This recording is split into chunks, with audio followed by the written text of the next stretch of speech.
السلام عليكم ورحمة الله وبركاته. ازيكم حبايبي؟ عاملين ايه؟ اتمنى دايما تكونوا بخير يا رب. النهارده عامله معاكم الرز المبهر بطريقه سهله جدا وبسيطه خالص، وان شاء الله رب الطريقه تعجبكم وتجربوها. ما تنسوش تشتركوا في القناه وتفعلوا الجرس عشان يوصلكم كل جديد، وتدوسوا لايك ونسمي بسم الله.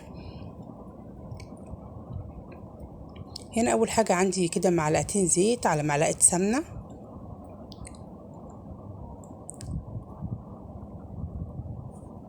بحطهم كده على النار، وبعد كده احط بقى عليهم عود من القرفه وكام فص حبهان كده متفتحين، وورقتين رور او 3 وفلفل اسمر. احط دلوقتي نص معلقه ملح. دول هشوحهم بقى كده تشويحه مع السمنه والزيت. حطيت كده الملح، هحط برضو الكركم نديله تشويحه كده برضو مع السمنه.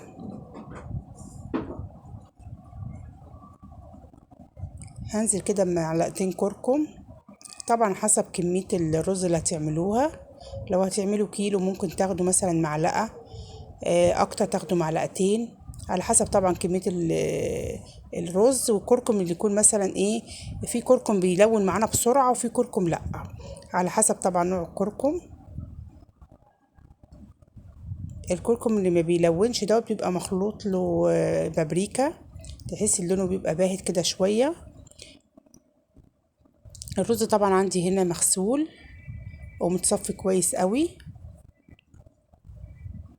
بص مصفيه كويس، مفيهوش ميه خالص، عشان ابتدي اشوحه كويس جدا في قلب السمنه والخلطه اللي احنا عملناها دي، الكركم والفلفل الاسمر والملح وعود القرفه والحبهان.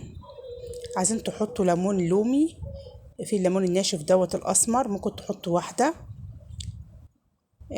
المتوفر عندكم عادي يعني، ممكن تحطوه او لا.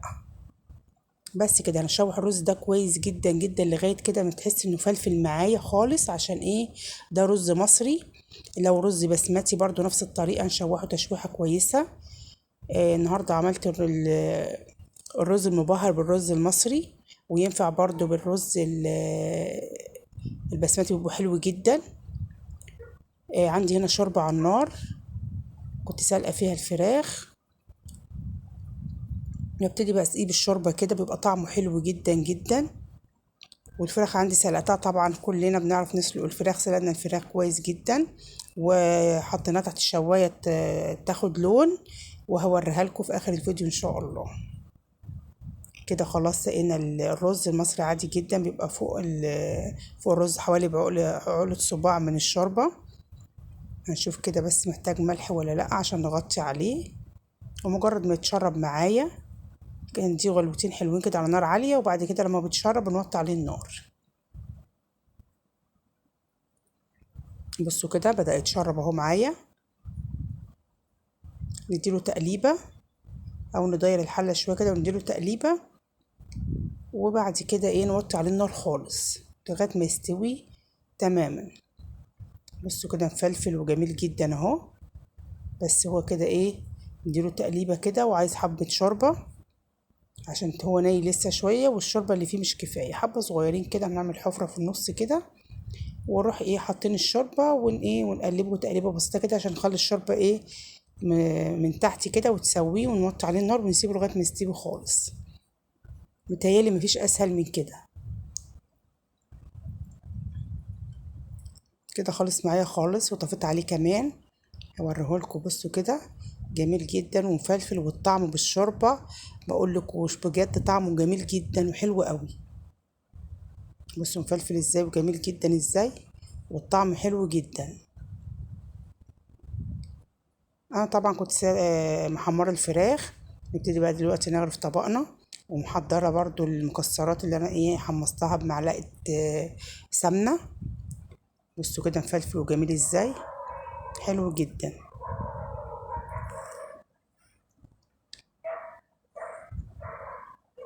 عايزين بقى تعملوا جنبيه بقى فراخ مشويه، فراخ مسلوقه متحمره، كفته، رز. ده حلو جدا في كل الحاجات يعني، في الرز في الفراخ واللحمه او الكفته، حلو جدا. كده خلصنا طبقنا وجبنا الفراخ كده رصيناها على وش الطبق، وعندي بقى المكسرات اهي احطها على الوش كده، وحاطينها على فوق الرز كده عود القرفة اللي احنا كنا مسويينه، بيدي طبعا ديكور كده حلو. والمكسرات كده نحطها على وش الرز بتاعنا. وطبق سهل وجميل جدا وحلو، وان شاء الله رب الطريقه تعجبكم وتجربوها. شايفين الجمال حلو قوي، والطعم ما اقولكوش جميل جدا.